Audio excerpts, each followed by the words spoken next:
दोस्तों, मैं आपका दोस्त ललित पटेल अपना इंडिया से आज के एपिसोड में आपका हार्दिक स्वागत और अभिनंदन करता हूं। दोस्तों, क्या एसडीएम ज्योति मौर्य करोड़ों रुपए की है मालकिन जो उनके पास संपत्ति वह अवैध तरीके से अर्जित की गई है?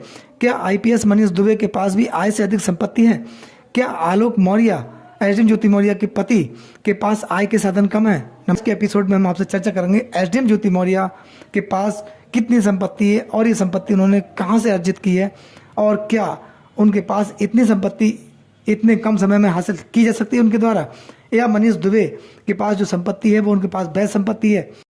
दोस्तों, सबसे बड़ी बात यह है एसडीएम ज्योति मौर्य के पास जो संपत्ति है, काफ़ी मीडिया संस्थानों के द्वारा भी ये बात उठाई गई, सोशल मीडिया पे काफ़ी प्रचलित ये मामला है और हाईलाइट रहा कि एसडीएम ज्योति मौर्य के पास इतनी संपत्ति कहाँ से आई। उनके पति आलोक मौर्य ने जो आरोप लगाए थे, उन्होंने लगाया था कि इन्होंने 33 करोड़ रुपए की अवैध लेन देन किया है। यानी कि जब एसडीएम ज्योति मौर्य कौशाम्बी के चायल तहसील में एसडीएम के पद पर पोस्टेड थी, वहाँ से उनकी जो पति ने आरोप लगाए थे, वहाँ से उनकी अवैध धन वसूली का मामला स्टार्ट हुआ था।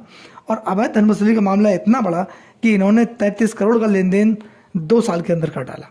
और एसडीएम ज्योति मौर्य की पैसे की भूख इतनी बढ़ गई कि उन्होंने इस पैसे को तमाम सेक्टर्स में लगा दिया और उन्होंने कई सेक्टर्स में लगाया, निवेश किया, और इसके चलते उन्होंने काफ़ी संपत्ति प्रॉपर्टियां खरीदी। उसके बाद एसडीएम ज्योति मौर्य ने मुड़कर पीछे नहीं देखा और वो करोड़ों रुपए की मालकिन बन गई। यानी कि एसडीएम ज्योति मौर्य के पास जो आलोक मौर्य के अकॉर्डिंग है कि लगभग 80-90 करोड़ की संपत्ति उन्होंने हासिल कर ली। क्या एक प्रशासनिक ईमानदार अधिकारी के लिए इतने कम समय में इतनी संपत्ति हासिल करना पॉसिबल है? ये हम और आप जान सकते हैं, देश की जनता समझ भी सकती है कि पॉसिबल कैसे हो सकता है। क्योंकि एक एसडीएम की सैलरी 70-75 हज़ार रुपये स्टार्टिंग बेस में होती है, और 70-75 हज़ार रुपये के हिसाब से लगा लीजिएगा आपकी इतने कम समय में और 8-10 साल के बीच में करोड़ों की संपत्ति, वो भी 80-90 करोड़ की संपत्ति पॉसिबल नहीं है। क्योंकि उसके बाद खर्चे भी होते हैं, परिवार खर्चे होते हैं। ये संपत्तियाँ कहाँ से आई? इसके पीछे जो आरोप आलोक मौर्य ने लगाए थे वो अवैध धन वसूली के ही हैं, वरना इतनी संपत्ति उनके पास होना पॉसिबल नहीं है।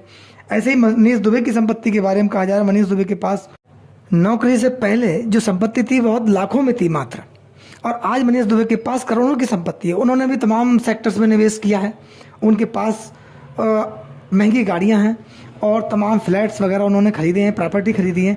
ये सब कहाँ से है? और लोगों का ये भी कहना है कि एसडीएम ज्योति मौर्य और मनीष दुबे एक दूसरे के अवैध धन वसूली के मामले में पूरक हैं, यानी कि एक दूसरे की सलाह के अकॉर्डिंग ये काम करते थे। ऐसे में आलोक मौर्य कहीं ना कहीं पिछड़ गया।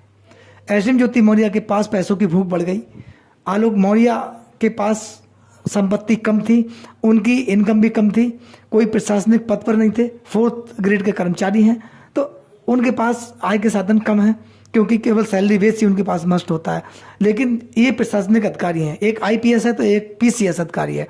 इसी बीच इन दोनों ने अपने प्रशासनिक अनुभव साझा किए, लेकिन वो प्रशासनिक अनुभव जो है वो साझा जनता के लिए नहीं किए, बल्कि भ्रष्टाचार, करप्शन और अवैध धन वसूली के लिए इन्होंने अपने जो अनुभव थे वो साझा किए। और इसी के चलते एक दूसरे के बहुत करीब आ गए और इनके बीच प्रेम प्रसंग, अवैध संबंध का मामला इतना बढ़ गया कि आलोक मौर्य का परिवार तबाह हो गया। यानी कि आलोक मौर्य रोने लगा और देश की जनता के सामने तड़पने लगा। ये सब मामला जनता के हित में नहीं गया। क्यों नहीं गया? क्योंकि ये दोनों प्रशासनिक अधिकारी हैं, इनका कर्तव्य है जनता की सेवा करना, समाज सेवा करना। लेकिन जब सेवक ही जनता को लूटने लगे तब देश की जनता कहाँ जाए? ये प्रश्न है। इनकी संपत्ति कहाँ से आई? एक गरीब आदमी लाखों कमाने में अपना जीवन खपा देता है, इनके पास 8-10 साल के बीच में ही करोड़ों की संपत्ति हो गई। कहाँ से हो गई? ये इनसे कोई पूछने वाला नहीं है। ये ही आरोप आलोक मौर्य ने लगाए थे। दोस्तों, मनीष दुबे और एसडीएम ज्योति मौर्य ने बेकसम भुला दी जो उन्होंने अपने पद पर बैठने से पूर्ण ली थी कि मैं देश की रक्षा, सुरक्षा और जन सेवा करने का दायित्व निष्ठा से निभाऊंगी। वह बिल्कुल नहीं किया, उसका ठीक उल्टा किया। निजी स्वार्थ, निजी कारणों की वजह से इन्होंने ये सब कुछ किया जो देश की जनता आज कहीं ना कहीं असहज महसूस कर रही है। इसका जवाब देश की जनता चाहती है। दोस्तों, आलोक मौर्य का परिवार बहुत एक सिंपल परिवार है। उनके फादर जो है वो जूनियर हाई स्कूल के टीचर हैं और रिटायर्ड टीचर हैं। उनका स्वास्थ्य भी ठीक नहीं है। माँ गृहिणी हैं और स्वयं 4th क्लास कर्मचारी हैं। साहस करके अपनी पत्नी को पढ़ाने का प्रयास किया और पढ़ाकर सहयोग करके उनको एसडीएम बनाने में काफ़ी सहयोग किया।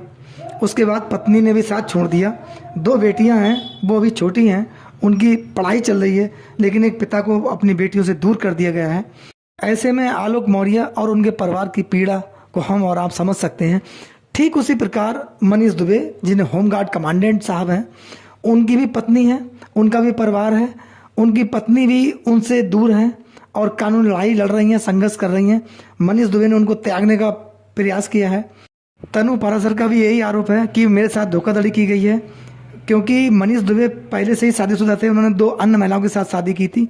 इसकी जानकारी मुझे नहीं दी और अब मेरे साथ धोखाधड़ी करके शादी की। ऐसे 2 अधिकारी जिनके बारे में मैंने दोस्तों आपसे चर्चा की, जो अपने परिवार के लिए नहीं हो सके, जिनका अपने परिवार के लिए कोई त्याग नहीं है, वो अपने पद पर रहते हुए देश की जनता के साथ क्या त्याग करेंगे या क्या सेवा करेंगे। इस मामले में आप अपनी राय मुझे कमेंट्स बॉक्स में ज़रूर दें और ये बताएं, क्योंकि आपके कमेंट्स जो होते हैं हमारे लिए प्रेरणादायक होते हैं। आपके प्यार और सहयोग के लिए आपका बहुत बहुत धन्यवाद। नमस्कार, जय हिंद, जय भारत।